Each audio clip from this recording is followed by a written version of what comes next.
മഹത്വം പൊരുത്തപ്പെടുന്നതാണ്. രണ്ടാമത്തെ 30-ാമത്തെ വാക്യം രണ്ടാമത്തെ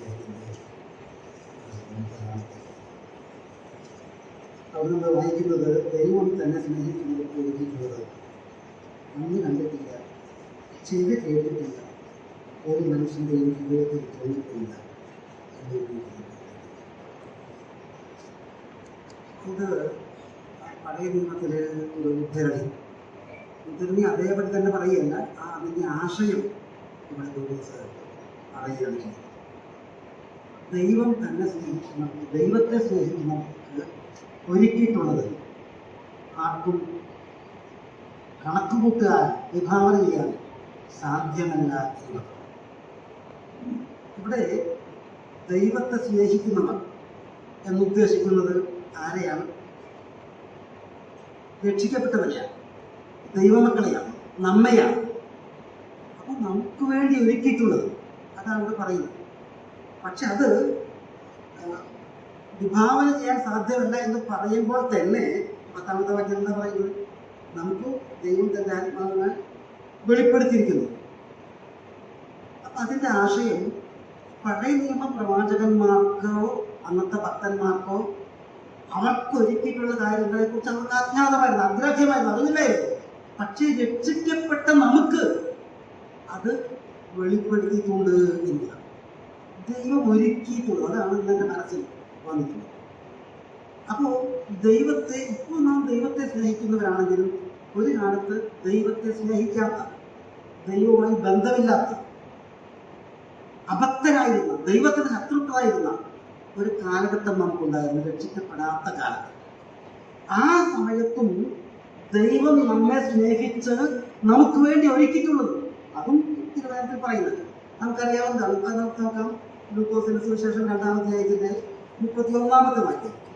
ലൂക്കോസ് 2:31.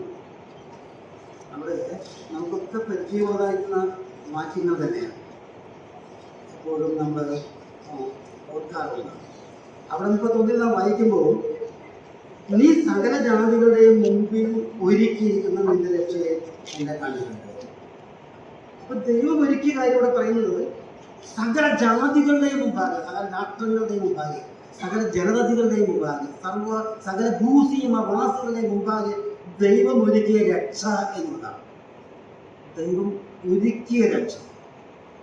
ഒരുക്കുക എന്ന് പറഞ്ഞാൽ നമുക്കറിയാവുന്നതാണ്, നാം ചിന്തിക്കാറുള്ളതാണ്. അത് മുൻകൂട്ടി ഒരുക്കുക എന്ന് പറഞ്ഞാൽ മുൻകൂട്ടി സജ്ജമാക്കുക, മുൻകൂട്ടി തയ്യാറാക്കുക. ഇപ്പോൾ നമ്മളിവിടെ എട്ടരയ്ക്ക് ഇവിടെ യോഗത്തിന് വരും. പക്ഷെ അതിനു മുമ്പ് ചില കാര്യങ്ങൾ സഹോദരന്മാരെ കൂടെ തയ്യാറാക്കി വെക്കുന്നുണ്ട്. അത് മുൻകൂട്ടി ഒരുക്കുകയാണ്. രക്ഷ എന്ന് പറയുന്നത് ദൈവം പെട്ടെന്ന് ഉണ്ടാക്കിയ കാര്യമല്ല. ആദാം ഹവ്വമാർ പാപം ചെയ്തപ്പോൾ പെട്ടെന്ന് ഉണ്ടാക്കിയതല്ല. ദൈവം മുൻകൂട്ടി ഒരുക്കിയതാണ്, മുൻകൂട്ടി തീരുമാനിച്ചതാണ്, മുൻകൂട്ടി ഒരുക്കിയതാണ്. ക്രിസ്തുവിലൂടെ ലോകസ്ഥാപനത്തിന് മുമ്പേ നമ്മെ തെരഞ്ഞെടുത്തു എന്ന് വായിക്കുമ്പോൾ ആ ക്രിസ്തുവിന്റെ യാഗം ദൈവം മുൻകൂട്ടി കണ്ടതാണ്, ദൈവം ഒരുക്കിയതാണ്. ആ യാഗ ശരീരം പോലും എബ്രായലേഖനത്തിൽ നമ്മൾ വായിക്കുന്നുണ്ട്, നീ എനിക്കായി ഒരു ശരീരം ഒരുക്കിയിരിക്കുന്നു. അപ്പൊ ക്രിസ്തുവിന്റെ യാഗ ശരീരം പോലും ദൈവം മുൻകൂട്ടി ഒരുക്കി എന്നുള്ളതാണ്. അപ്പൊ രക്ഷ ദൈവം നമുക്ക് വേണ്ടി ഒരുക്കി. അപ്പോ രക്ഷ ഭൂതകാലത്തിൽ ഒരുക്കി, പിന്നെ ഭാവിയിൽ നമുക്ക് വേണ്ടി കർത്താവ് പറയുന്നത്, യോഹന്നാൻ 14-ാം പറയുന്നത്, ഞാൻ നിങ്ങൾക്ക് വേണ്ടി സ്ഥലം ഒരുക്കുവാൻ പോകുന്നു. ഒരു സ്ഥലം ഒരുക്കുക. 2-5 വായിക്കുന്നത് പോലെ ദൈവത്തിന്റെ ദാനമായ ഒരു കെട്ടിടം, കൈപ്പണിയല്ലാത്ത കെട്ടിടം നമുക്ക് വേണ്ടി ഒരുക്കിയിരിക്കുന്നു.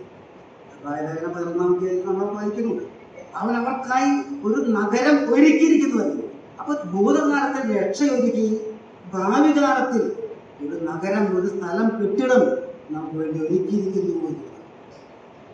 അത് മാത്രമല്ല, ഈ വർത്തമാന കാലത്തിലും ദൈവം ഒരുക്കിയ ഒരുക്കത്തിന്റെ അനുഭവത്തോടെ നാം പോകുന്നുണ്ട്. എന്റെ മനസ്സിൽ വന്ന ഒരു ചിന്ത 23-ാം സങ്കീർത്തനത്തിലാണ്. ശത്രുക്കളുടെ മുമ്പാകെ എനിക്ക് വിരുന്നൊരുക്കുന്നു, ശത്രുക്കളുടെ മുമ്പാകെ വിരുന്നൊരുക്കുന്നു. എന്താ ശത്രു? നമ്മുടെ ജഡം തന്നെ ശത്രുവാണ്. ജഡമാകുന്ന ശത്രു, രോഗമാകുന്ന ശത്രു, വാർദ്ധക്യമാകുന്ന ശത്രു, നമ്മെ തുറച്ചു നോക്കുന്ന ഒടുവിലത്തെ ശത്രു മരണം, അതിനുണ്ടാകും നമുക്ക് ദൈവം വിരുന്നൊരുക്കണം. ഇതൊരു വിരുന്നാണ്, നാം കർത്താവിനെ ആരാധിക്കാൻ അനുവദിക്കുന്നത്. അപ്പൊ ദൈവം ഒരുക്കുന്ന ആത്മീകമായ വിരുന്ന് നിങ്ങളവരെ നമുക്ക് വേണ്ടി ദൈവം രക്ഷയും ഭൂതകാലം വർത്തമാനകാലത്ത് അവൻ ഒരുക്കുന്ന ആത്മീകമായ വിരുന്ന്, അത് ഭാവികാലത്ത് അവരൊരുക്കുന്ന സ്ഥലം ദൈവം നമുക്ക് വേണ്ടി ഒരുക്കുകയായി. അത് ഏറ്റവും പ്രധാനപ്പെട്ട കാര്യം, പ്രഥമമായ കാര്യം രക്ഷ എന്നുള്ളതാണ്.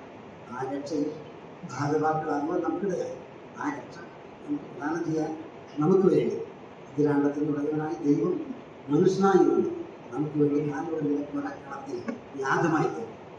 കർത്താവിൻ്റെ ആ യാഗമായി തീർന്ന വ്യക്തിയുടെ ശരീരത്തെ രക്തത്തെ തിരുവത്താഴത്തിൽ നമുക്ക് ചിന്തകളോടെ ഭാഗമാക്കാനാം.